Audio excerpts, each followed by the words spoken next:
Swing It Seattle Lindy Hop 3, week number 3. Tonight we focused on the classic variation, scissor kicks. Yes! Here's the basic rhythm of it. It looks like kick, step, step, kick, step, step. One more time, it's kick, step, step, kick, step, step.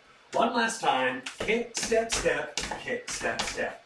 When we put it in the shape, it gives a little bit of lateral movement to the side, and that looks like kick, step, step, kick, step, step. Once again, scissor kick, scissor kick. We put that in the swing out, and when we do, it looks like this. We're gonna go step, step, triple step, step, step, scissor kick, triple step, step, step, and triple step. We also built up this little structure that led into a pull-by into the circle. It looks like step, step, triple step, the leader's turn. Stretch away, triple step, triple vent, circle, triple, step, step, and triple. We also put the scissors into the structure.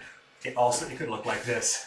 Step, step, triple step, turn around, step, step, then you go, scissor kick, into the circle, step, step, and triple, step, step. Week number 3. Thank you for joining us for the Swing It Seattle live stream.